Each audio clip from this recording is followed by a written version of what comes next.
여러분 많이 기다리셨을 텐데요. 네, 어닝 서프라이즈에 가까운 네, 그런 물가 실적치가 발표된 거고요. 아마도 여러분이 생각하시기에, 와, 그러면 금리 인상 정말 끝나겠구나. 이런 생각을 하실 수 있을 것 같습니다. 자, 자료를 보여드리면서 말씀을 드릴 수 있도록 하겠습니다. 음, 네. 이렇게 자료를 보여드리고요. 일단 5월 CPI 전망에 있어서 CPI는 4.1%를 찍을 거야 이런 생각을 했었거든요. 5월 CPI 물가 상승률을 보니까 4.1%로 시장이 기대했었는데 네, 시장에 기대했던 것보다도 오히려 낮습니다. 어, 보니까 4.0%죠. 그러면 전월이 4.9%로 좀 지지부진하게 잡히는 듯 했는데 4.0%로 크게 떨어진 거예요. 그러니까 음, 전월보다도 크게 떨어졌고 시장의 기대 4.1%보다도 떨어진 겁니다. 음, 그러니까 이거는 어닝 서프라이즈인 거예요, 거의. 네, 그리고 근원 물가 같은 경우도 야, 근원 물가 도저히 잘 안 잡힌다. 이런 생각 많이 했었거든요. 그래서 이제 근원 물가 상승률의 흐름이 5.6, 5.5, 5.6, 5.5 이렇게 되니까 근원 물가는 안 잡히는가 보다 이랬는데 이번에 5.3으로 떨어졌습니다. 그리고 음, 시장이 기대했던 바가 5.3%였는데 음, 시장의 기대치에 부합하게까지 물가가 좀 떨어지는 거예요. 네, 그래도 근원 물가도 잡히고 실적치도 잡히는 거야. 물론 제가 말씀드린다시피 목표하는 물가 2%, 그 2% 물가에 부합하려면 아직 한참 남았습니다.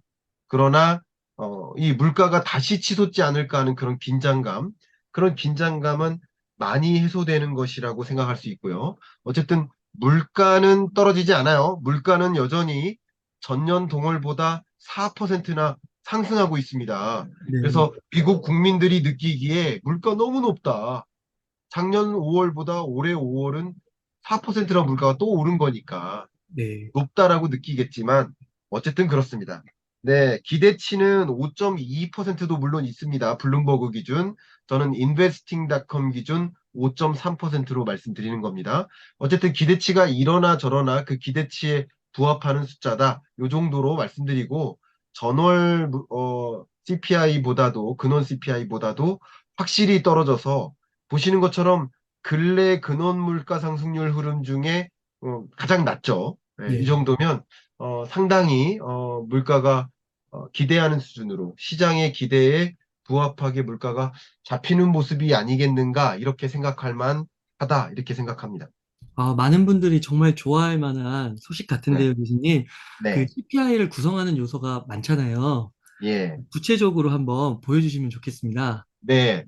CPI를 구성하는 그 품목이나 이런 여러 가지를 같이 좀 뜯어볼 필요가 있겠는데 네, 우리나라의 물가 상승률을 계산할 때도 말씀드렸듯이 460여 가지 소비 품목의 가격 등락률이에요. 언제 대비? 전년 동월 대비. 네, 그러니까 여러 품목들이 있는 거죠. 근데 그 중에서 각 품목별로 좀 살펴본다면 자, 화면을 다시 공유해 드리면서 보여드리겠습니다. 자, 이게 4월 달 기준이고 왼쪽에 이 오른쪽이 이번 달입니다. 근데 보시니까 전체 올 아이템 기준으로 봤을 때 4.0인데 많이 떨어진 거예요. 네, 근데 식료품 물가도 지금 보시는 것처럼 7.7에서 6.7%로 크게 낮춰잡은 겁니다. 그죠? 크게 네, 떨어진 거예요. 물가가 많이 조정되는구나. 그리고 역시 에너지 물가 상승률도 마이너스 5.1%로 크게 떨어지고 있었어요. 전년 동월보다. 네, 여러분 기억하시죠?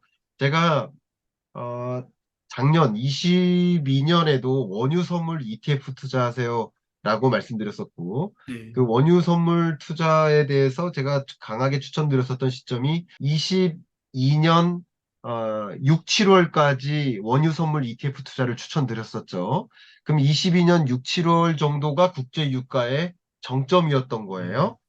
근데 그때가 6, 7월 때까지 정점이었으니까 지금 발표한 물가 상승률은 이게 5월 기준입니다. 어, 그러니까 5월 기준으로도 마이너스 5.1% 4월, 그 5월에는 마이너스 11.7%. 그럼 6월 소비자 물가 상승률은 어떨까요? 더 떨어지겠죠. 네, 왜냐하면 우리가 비교하고자 하는 그 국제 유가는 6월과 6월을 비교할 테니까 22년 6월과 23년 6월. 그러면 더 떨어지겠구나라는 것을 생각해 볼 수도 있어요. 그죠? 왜냐하면 국제 유가 기준으로 5월보다 6월이 더 높았거든요. 네, 기억하실 겁니다. 국제 원자재 가격이 치솟았죠. 근데 지금 말씀드리는 것은 이 전체 아이템 중에서 식료품과 에너지를 제외한 것, 그게 근원 물가라고 했죠. 음, 근원 물가 상승률도 5.5에서 5.3으로 잡히는구나라는 것을 확인하실 수 있습니다. 네, 그리고 제가 좀 데이터를 업데이트 하느라고 시간이 좀 걸렸을 텐데 가장 많이 시간을 많이 투입한 게 이 기여도 계산입니다. 자, 이 바그래프 전체의 모습이 물가 상승률 그 자체예요. 자, 22년 6월이 9.1%였죠. CPI가. 네, 그리고 물가 상승률이 나름 6%대, 5%대, 4%대, 뭐 이렇게 떨어지는 거예요. 그래서 지금 4.0까지 떨어진 거라고 볼 수 있습니다. 그죠? 근데 이 각 CPI 물가 상승률을 9.1을 만들고 4.0을 만드는데 각각의 기여한 정도를 보면 식료품 물가의 기여가 많이 떨어졌죠. 기여도가. 네, 그리고 에너지 물가의 기여도는 정말 마이너스 기여도에서 엄청난 마이너스 기여도죠. 네, 그러면 이 에너지 물가의 기여도와 식료품 물가의 기여도를 제외한 나머지 기여도를 보면 보시는 것처럼 크게 잡히지 않는 모습이긴 해요. 어, 근데 보시는 것처럼 근원 상품 물가의 기여도도 중요하지만 근원 서비스 물가의 기여도가 정말 중요하다. 이 말씀 드렸어요. 네, 왜냐하면 연준이 목표하는 이 금리 인상을 통해서 물가를 잡기 위한 이런 액션들은 결과적으로 임금 상승률을 떨어뜨리고 그게 서비스 물가를 하방 압력을 주는 서비스 물가를 떨어뜨리는 방향으로 작용하는 그게 이 연준의 목표라고 볼 수 있거든요. 네, 그런 관점에서 미국 물가 상승률이 상당 부분 근원 물가마저 잡히고 있구나 이 정도면. 음, 아직 완벽한 건 아니지만 잡히고 있구나. 어쨌든 근원 서비스 물가 상승률 이것의 기여도가 정말 2%에 가깝게까지 가야 네, 그때 정말 이 물가 상승률 실적치 헤드라인 물가도 2%를 갈 수 있거든요. 그런 관점에서 아직 금리 인하는 멀었다라는 것을 보여주는 거예요, 이것은. 음, 자, 금리를 추가적으로 인상해 가면서 물가를 잡을 필요까지는 없지만, 네, 물가는 안정화되는 수준에는 왔지만, 굳이 물가 다 잡힌 게 아니기 때문에 금리 인하를 단행하기까지는 어렵다. 그러니까 이제 동결을 보여주는 근거다. 이렇게 제가 해석을 해드리도록 하겠습니다. 그 네, 다음 나머지 지표죠. 물가 지표. 나머지 지표 같은 경우도 사실 기대 인플레이션율도 2%에 가깝게까지 거의 왔어요. 뭐 근래 다시 오르긴 했지만 기대 인플레이션율이 다시 오르는 현상도 또 주춤해질 거라고 생각합니다. 왜냐하면 CPI나 근원 물가나 이런 것들이 잡히는 것을 보면 기대 인플레이션율도 잡히거든요. 아마 연준 위원들은 지금 이런 모든 물가와 관련된 데이터를 다 하나하나 제가 지금 여러분들께 보여드리듯이 이런 것을 하나하나 다 뜯어보고 있을 거라고 생각합니다. 네, 그리고 마지막으로 PCE 물가인데요. PCE 물가는 전월에 제가 보여드렸습니다만 PCE 물가 상승률이 전월보다 반등하고 그리고 코어 PC, 근원 PC 물가도 전월보다 반등해서 좀 불안한 감은 물론 있었습니다. 그러나 어쨌든 지금 CPI 물가를 받아들면서 왜냐하면 이 PC 물가 상승률은 4월 기준이에요. 5월 물가 상승률이 더 중요하겠죠. 이걸 지금 회의 중에 받아들고 판단하고 있을 테니까 어쨌든 지금 상황에서는 물가가 그래도 잡히고 있구나라는 것에 목소리를 내고 추가적인 금리 인상 필요 없다. 이렇게 생각할 가능성이 높지 않을까 이런 의견을 드립니다. 네. 교수님 그 근원 서비스 물가 네, 그 부분이 조금 줄어들고 있다라고 말씀을 해주셨잖아요. 네네, 그게 이제 그 지난주에 발표된 고용 지표랑도 좀 네, 엮어서 볼 수가 있는 건가요? 아, 정확하십니다. 음, 고용지표도 마저 이제 설명을 또 드리도록 하겠습니다. 네, 네. 고용지표를 설명드려야 되는 이유는, 자, 이렇게 먼저 정리를 해볼게요.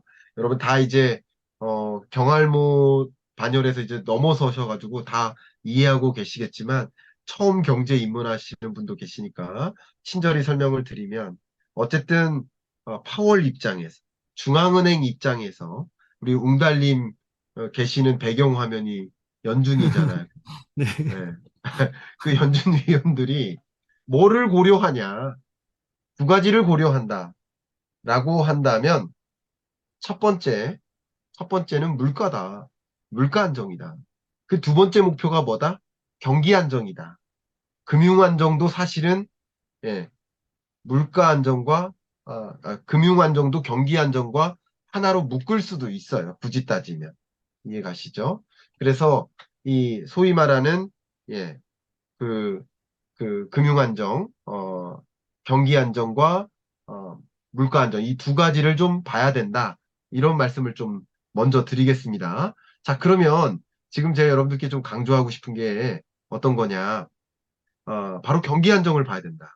그럼 경기 안정을 확인할 수 있는 지표가 뭐가 있어요? 아까 물가 안정을 확인할 수 있는 지표로서 CPI도 보고 기대 인플레이션율도 보고 PCE도 보고 근원 PCE, 그리고 헤드라인 PCE 여러 가지를 보듯이 경기 안정을 볼 수 있는 가장 주된 지표가 바로 고용 지표고요. 고용 지표 중에 가장 중요한 게 바로 실업률이죠. 실업률 그래프를 좀 보여드리겠습니다. 네, 실업률 추이가 다시 이렇게 올라갔어요. 3.4에서 3.7로. 그러니까 제가 실업률이 중반 하반기로 가면서 올라갈 것이다라고 말씀을 드렸죠. 왜냐하면 경기 침체 징후, 고용 침체 징후는 뒤늦게 나타난다. 그래서 네. 뒤늦게 나타나는 것을 보여주는 대목인 거예요. 지금 보시는 것처럼. 그렇지만 여전히 3.7%는 3.4보다만 높을 뿐이지 네. 완전 고용에 해당되기 때문에 이게 걱정이 돼서 금리를 추가적으로 인하해야 되나, 금리 인상 못하나, 이걸 걱정해서 금리 인하를 못하지는, 금리 인상을 못하지는 않는다. 이렇게 네. 설명을 드리고요. 방금 말씀하신 것처럼 또 주된 지표가 임금 상승률이에요. 결과적으로 고용 시장을 좀 안 좋게 만들어서 좀 안 좋게 만들어야 돼요. 실업자가 좀 나타나야 돼요. 좀 아이러니하지만 그렇습니다. 고용 시장을 좀 제약해야 일자리 구하기가 팍팍해져요. 그리고 신규 일자리 창출이 줄어요. 그러면 일자리를 찾고자 하는 사람들이 안 좋은 일자리라도 가져가게 된단 말이에요. 그럼 전체 일자리 중에 일자리의 수가 줄어들면 상대적으로 줄어든 일자리 중에 뭐 인건비가 낮은 것도 고르게 되는 거거든요. 네. 일자리가 많다고 보세요. 그러면 인건비 높은 곳으로 골라갈 거 아니에요. 근데 일자리가 줄어들고 일하고자 하는 사람들은 많은데 일자리가 얼마 안 되면 다 이 일을 해야 되거든요. 그럼 당연히 인건비도 떨어질 수 있습니다. 그러니까 임금 상승률이 이렇게 떨어지는 모습 22년 7월부터 보시면 중장기적으로 많이 떨어지고 있죠. 결국 임금 상승률이 상당 부분 떨어져 줘야 그게 근원 물가 상승률에 기여를 한다. 근원 서비스 물가를 잡는 데 기여한다. 그렇게 여기서 본다면 어쨌든 어, 연준이 의도된 대로 움직이는 모습이다. 이렇게 해석할 수밖에 없죠. 네. 연준은 어쨌든 어느 정도 수준의 용인할 만큼의 경기 침체를 필요로 한다. 물가를 잡기 위해서는.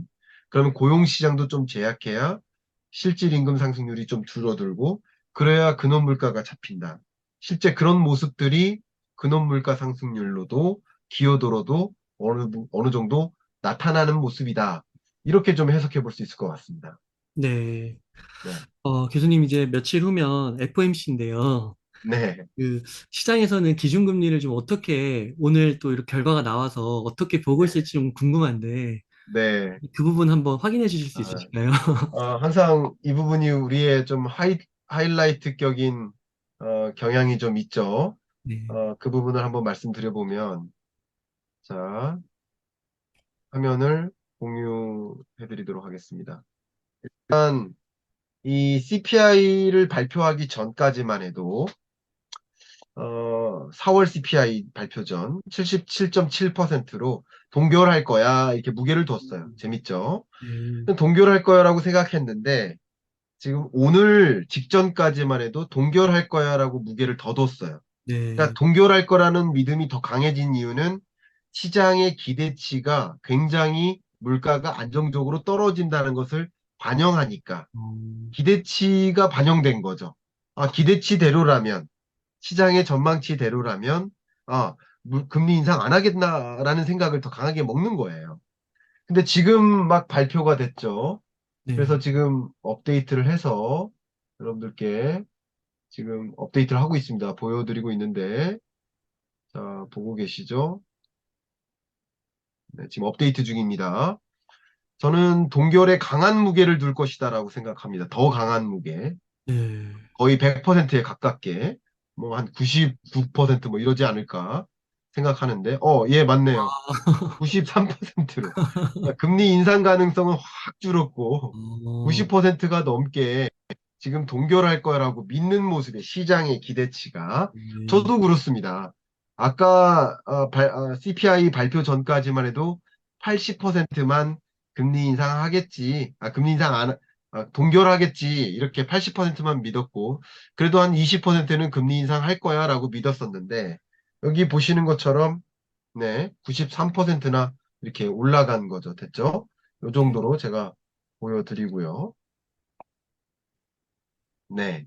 이게 네. 시장의 기대치를 보여주는 거라고 생각이 되고요. 네, 이렇게 시장의 기대치처럼 저는 연준 위원들도 이런 종류의 생각을 하고 있을 거라고 생각이 됩니다. 음, 야, 이게 지금까지 금리가 올라가는 것만 보다가요. 네. 만약에 이제 이번에 멈춘다고 하면 기분이 좀 묘할 것 같습니다, 교수님. 네, 그러게요. 네, 금리 동결이 이루어진다라고 하면은 네, 그것은 말 그대로 여러분의 그 기대가 굉장히 더 많아질 거고, 이제 금리 동결이다. 그럼 금리 인하만 남았다. 이런 음, 생각을 하게 될 가능성이 높겠죠. 네, 저도 그렇게 음. 생각합니다.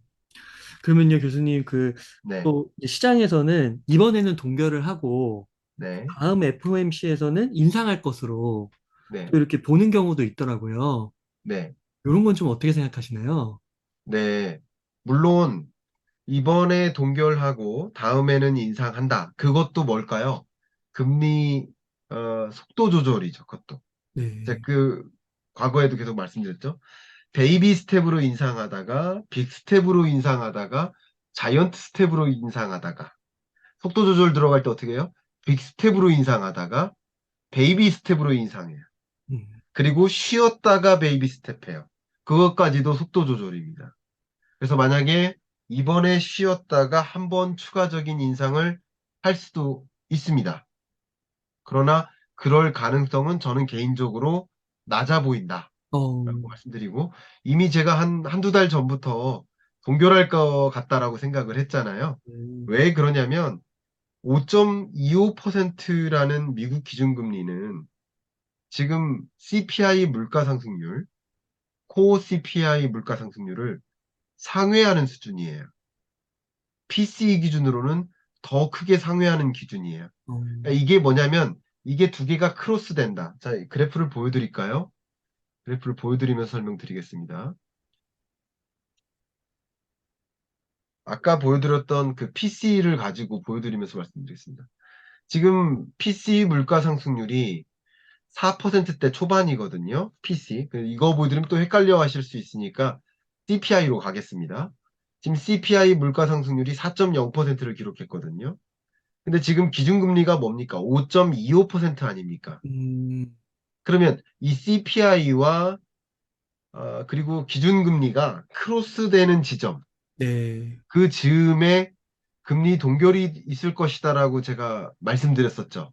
네, 예, 그런 논리로 금리 동결이 있을 거라고 그 전부터 말씀드렸었던 것이고, 네, 지금도 금리 동결에 저는 무게를 두고 있습니다. 음, 그러나 금리 인하는 없다라는 말씀을 드릴 뿐이죠. 네, 음. 그렇게 설명을 드리겠습니다.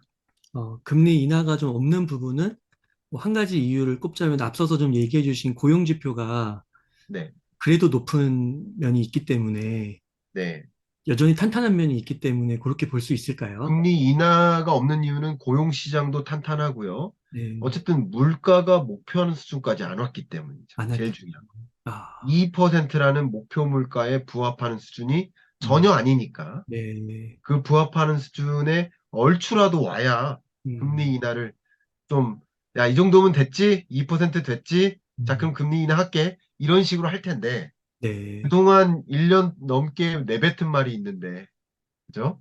예, 그렇게 음, 될 것 같습니다. 그 동결을 하고 그럼 네. 다음번에도 바로 인하는 하면 좀 이상하긴 하겠네요. 왜 이렇게 올렸냐 이렇게 얘기할 수도 있을 것 같고. 그렇죠. 예, 음, 그렇습니다.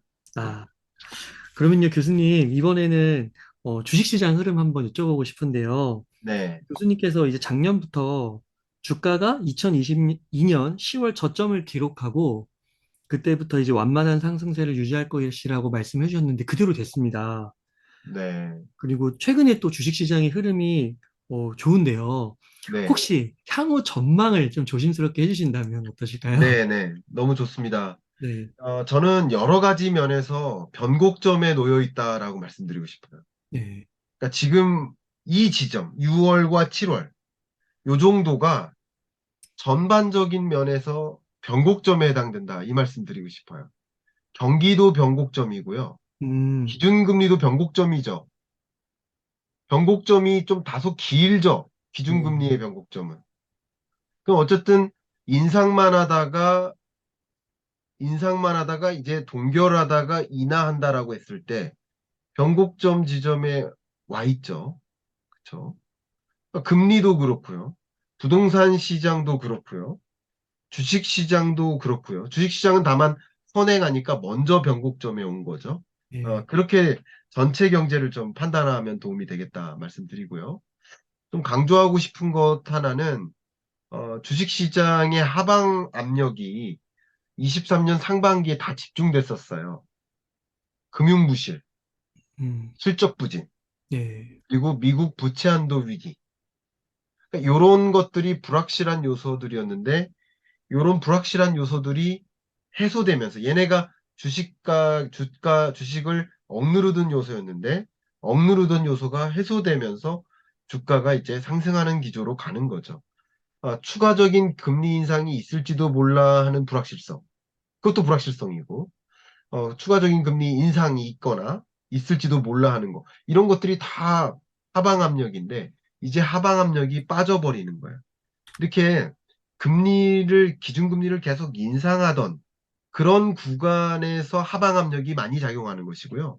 동결 구간에서는 하방 압력이 작용하지 않습니다. 그만큼 심리적인 거예요. 그리고 주식시장 말씀하셨는데 부동산 시장도 마찬가지.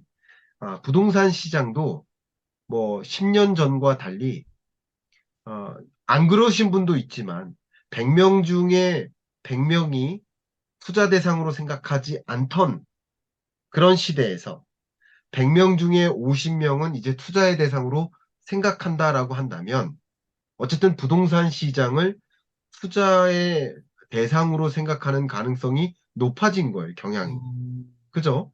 그럼 투자의 대상으로 보면 볼수록 경기에 후행하지 않고 동행할 가능성도 있는 거예요. 그러니까 그렇겠네요. 후행성이 더 좁혀지는 거예요. 네, 그리고 투자의 대상이라고 100% 믿을 거라고 한다. 주식시장처럼. 그러면 경기보다 선행할 수도 있는 겁니다. 음, 그래서 사이클도 좀 좁아진 거예요. 어, 과거의 사이클은 길게 갔다가 길게 빠졌는데 짧게 오르다가 짧게 빠지죠. 어, 그러니까 그런 사이클도 부동산 시장의 사이클도 짧아졌음을 여러분 기억하셔야 됩니다. 그러니까 제가 지금 말씀드리는 이 부동산 시장은 그냥 거시경제 지표면에서 그럴 수밖에 없다라는 것을 강조하는 거예요. 의외로 여러분 부동산 시장도 거시의 힘을 이겨내기 어렵습니다. 우리 다 경험했잖아요. 주식 시장도 거시의 힘을 이겨낼 수 없구나.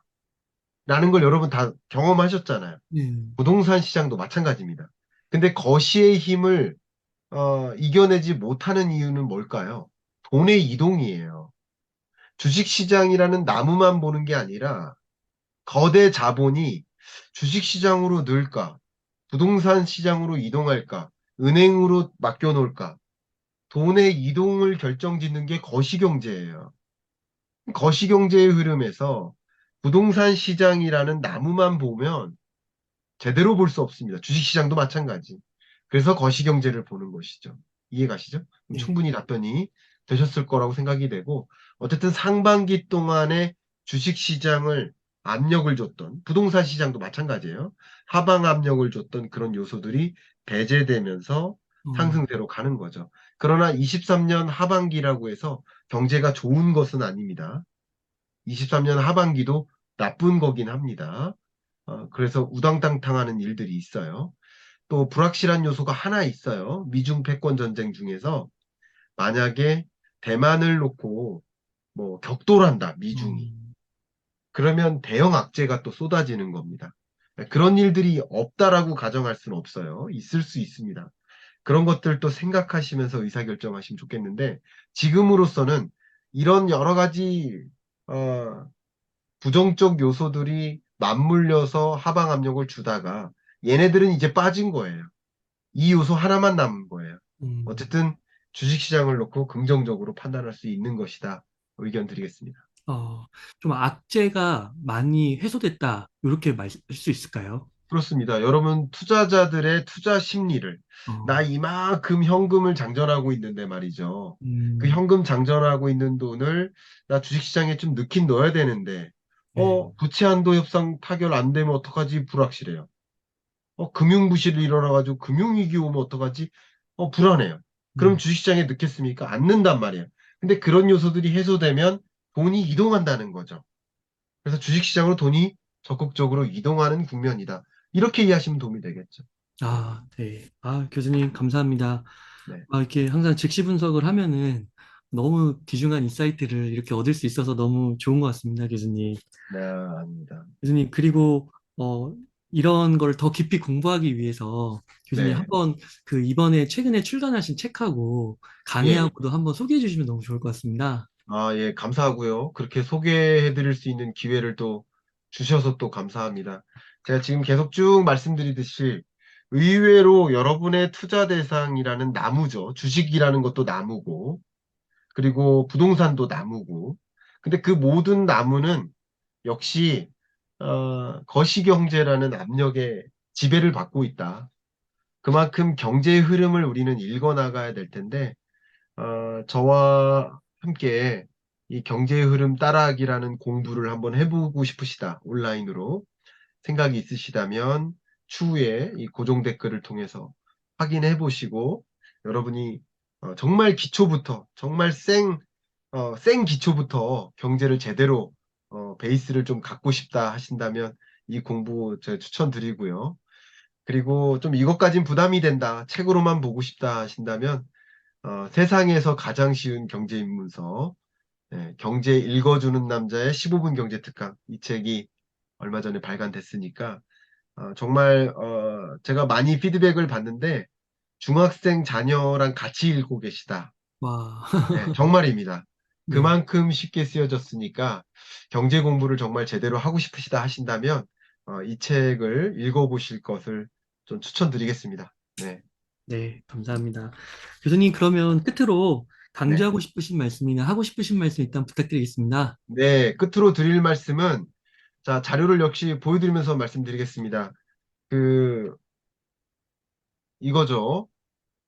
당장 내일 모레, 에, 우리 한국 날짜로는 6월 14일 새벽 3시 반이죠? 맞죠? 네, 예, 맞습니다. 6월 14일 새벽 3시 반에 FOMC 회의 결과가 발표됩니다. 그때도 즉시 분석을 해드리겠습니다. 네, 그리고 즉시 분석을 못 보신 분은 아침에 출근길에 보셔도 좋습니다.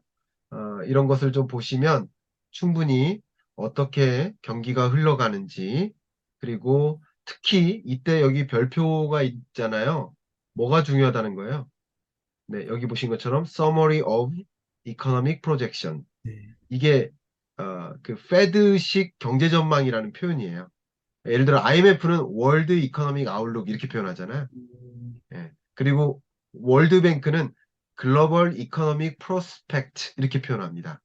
그러니까 역시 경제 전망을 각자 표현하는 용어가 좀 다른데 Summary of Economic Projections. 그러니까 우리 한국은행도 경제 전망하듯이 연준도 경제 전망을 하는데 그 연준이 바라본 경제까지 발표가 되니까 이것은 다른 FOMC 회의보다 더 중요한 1년에 4번 있는 중요한 FOMC 회의다. 이 결과 내용을 관심 있게 보시고요. 또 파월이 기자회견에서 뭐라고 얘기하는지 상방이 열려 있을 것이다라고 분명히 얘기하긴 할 텐데 그것도 좀 관심 있게 보시면 도움이 되시겠다. 이렇게 말씀드리겠습니다. 네. 이렇게 해서 경제 읽어주는 남자의 15분 경제특강의 저자이신 김광석 교수님을 모시고 이야기를 나눠봤습니다. 긴 시간 동안 유익한 사이트 많이 나눠주셔서 감사의 말씀드립니다. 오늘 고생 많으셨습니다. 감사합니다. 감사합니다.